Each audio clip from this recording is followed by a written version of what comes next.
Destiny meant something.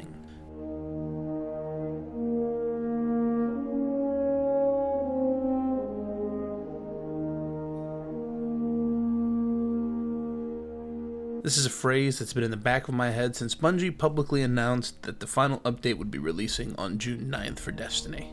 By the time this video comes out, that update will be out and Destiny's legacy as a whole would have come to a very abrupt end. I'm by no stretch of the imagination old, but I remember vividly when Destiny was announced.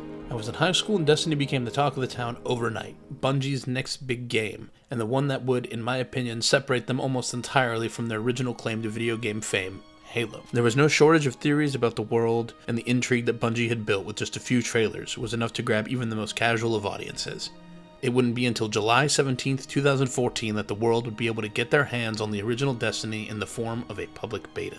That's when my little high schooler life changed, but it wasn't just me. A lot of my close friends and millions of other strangers I had yet to meet became entangled together by a paracausal force that none of us had yet to imagine. While the beta was short-lived, it wasn't that long until we got our hands on the full experience, and it was certainly something, plagued with many issues overall from bad voice acting, that wizard came from the moon, to lack of content. There was no shortage of things to complain about, yet, for some reason, my little brain had a moment of pure, unfiltered joy every time I launched the game.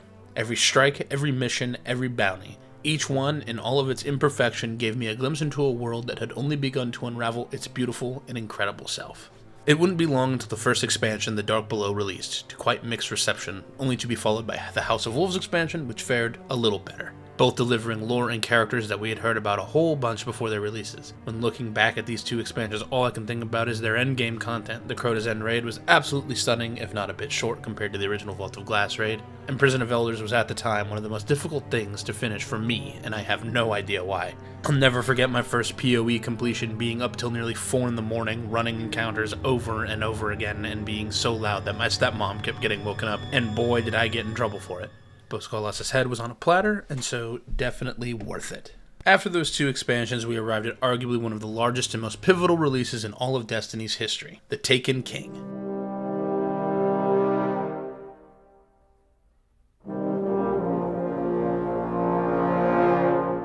An expansion so large, it was effectively a technical overhaul of the entire game. New subclasses for everyone, a story that actually had weight, characters that would become incredibly memorable like Cade and even the Ghost, as well as the introduction to everyone's favorite enemy archetype, the Taken. To say that the Taken King was enormous would be an understatement. I think personally I saw most of my friends finally decide to jump on the Destiny train or hop back on when this expansion released. I poured easily hundreds of hours into this expansion and nothing will rival the feeling of getting that exotic sword, beating Golgoroth, or even taking down Oryx himself for the first time. After the massive success of The Taken King, Bungie went back and made sure we ate good with a handful of new updates and some balancing fixes. We had what was effectively the most perfect version of Destiny possible. The one we probably should have had on release, and in my opinion, they really didn't need to do more to make it better. But of course, Bungie had more tricks up its sleeve. The Rise of Iron.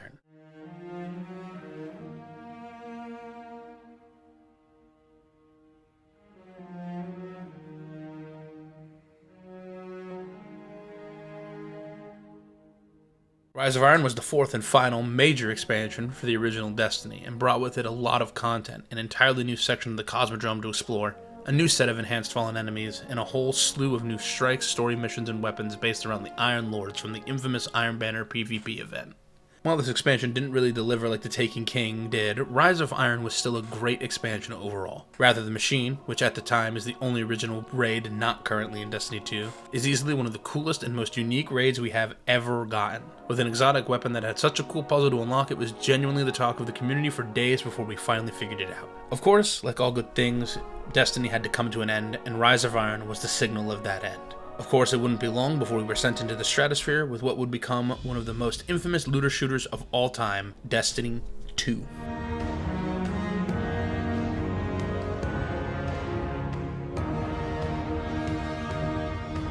Destiny 2 promised to be everything that the original wasn't.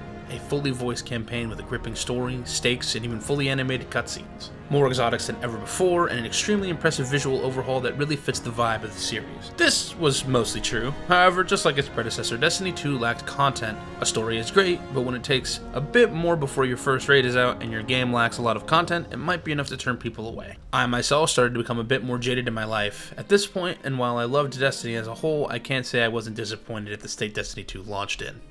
Of course, there are a lot of positives to behold. The story was actually pretty good and fun, but unfortunately, the original Red War campaign is, for the lack of a better word, time lost, as even its remnants don't remain in the game. The weapons are cool, and the new supers were absolutely incredible at the time. Then, there was the raid, Leviathan. While Leviathan was a very pretty raid, and each of its encounters were particularly unique, the raid was quite easy compared to the 3 original raids of the original Destiny game. This left kind of a sour taste in my mouth personally, as the raids were easily the things I looked forward to most, but that didn't stop me from having some fun and some of my best Destiny moments. Here's a clip from the first week of the Leviathan raid. Apologies if it's a bit blurry, but me and my raid team were trying to just chill for a minute in between attempts, and it gave birth to the second most popular Destiny video that I was involved. I won't play the whole thing because it has copyrighted music, but I am actually in this video, and so is my editor, as well as a few of our other Destiny mainstays that we have met along our journey.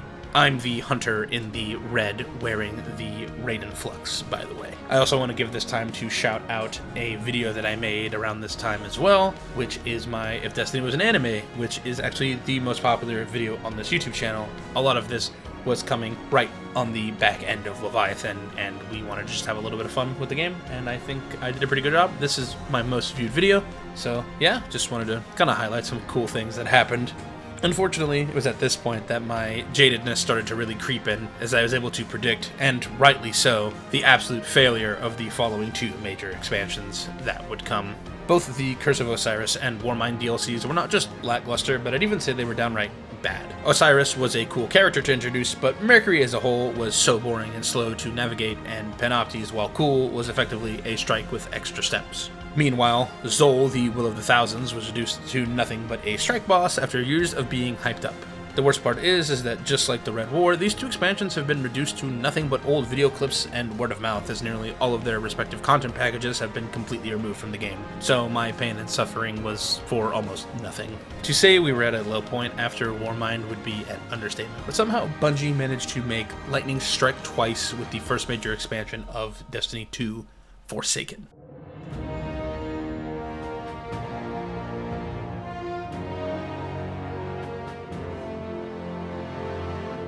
Was to Destiny 2 what the Taken King was to Destiny. A large overhaul of systems and mechanics, as well as a very large and compelling narrative that I would personally say beats the Taken King in terms of depth. More exotics, 2 patrol areas, and what would become the introduction of dungeons, a story that might have made you shed a tear, and a raid that up until the final shape had taken the longest to complete in the game's history. Destiny 2 was finally in full swing, and it wouldn't be long before the swing was back downward.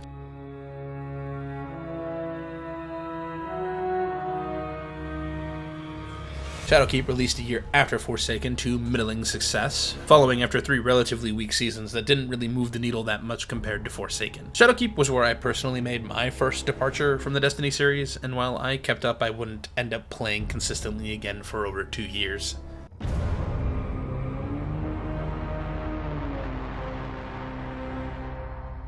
Of course, stuff still happened in those 2 years. We received our first Darkness subclass in Beyond Light, and we were finally reintroduced to the Extra Stranger after years of complete silence from them. We met characters like Clovis Bray and went to the Deepstone Crypt, each of the stories being told and seasons playing out in both good and bad fashions until Bungie again decided that it was time to put another top 3 expansion contender out, the Witch Queen.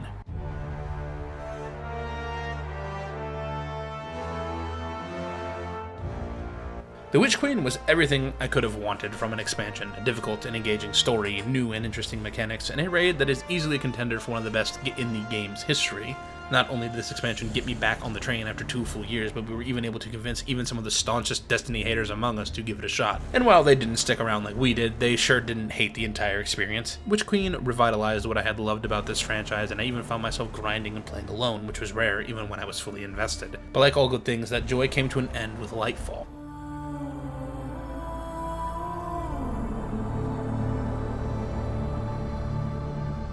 If the Witch Queen was heaven, then Lightfall was hell. By no stretch of the imagination, each and everything that was good about any expansion of Destiny was bad in Lightfall. The story was incoherent nonsense, the characters were bland and boring or straight up annoying, the grind to unlock Strand completely was tedious and awful. Strand itself was basically the marketing for this expansion, and you only get to use it for like 5 seconds at a time in the campaign, before barely unlocking anything for it when you finally get it yourself. The worst thing about Lightfall was playing the entire campaign revolving a MacGuffin that wasn't even explained for an entire season of time, between which is just goddamn horrific. Of course, Lightfall was bad, in service of giving the next expansion the quality it deserved, and it's here that Bungie would release its final top 3 expansion contender in the final shape.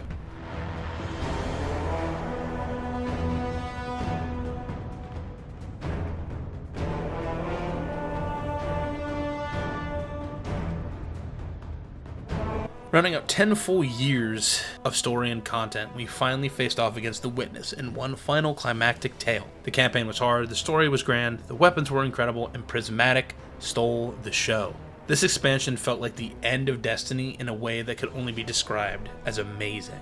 This DLC felt truly like a love letter to the franchise that had been going on for so damn long. The Pale Heart, a reflection of our journey over the 10 long years. The return of Cayde, even for just a moment, and the very first 12-player mission, all in service to give a large capstone to 10 years of incredible storytelling, even when it wasn't always that great. It was after the final shape that I would make my second departure from the franchise, what I also thought would be my final departure. Since then, of course, Destiny has continued to go, as 2 major expansions in Edge of Fate and Renegades have been released. Since I have no memories of these expansions, I will try to do my best to not talk about them, but know that they exist, and I am not forgetting about them, I merely just have no memories associated with these expansions. I haven't launched Destiny 2 since June 20th, 2024 at the time of this writing, and likely I will be playing again for the first time again on June 9th of 2026 for a little while longer. I'm going to try my best to get 100% of the game, as I haven't done that somehow in all 10 years of it being around. Destiny is a game that has touched millions of people across generations of age and console. Its world is lush and vibrant and filled with mystery and intrigue. It may have stumbled from time to time, but there are people whose memories of this game will be nothing short of cinematic.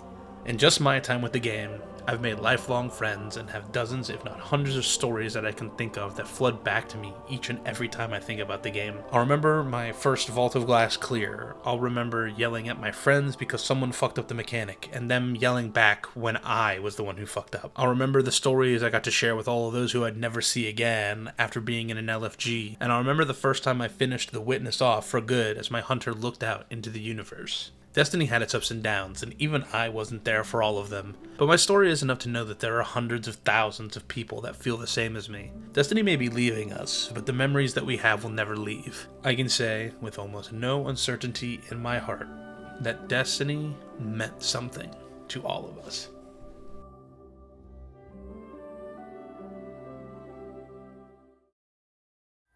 What makes a guardian a guardian? We take our first breath with no memory of who we were before. Yet, we are inexorably drawn to the light. We fight, we die, and we live again. We know that we were chosen for a reason, by something greater than ourselves. For as deep and wide as humanity's rivers have run, it has now been reduced to a precious few, needing something to believe in, and a place to call home. This is what we've been called to, the future that we fight for, the future we will protect.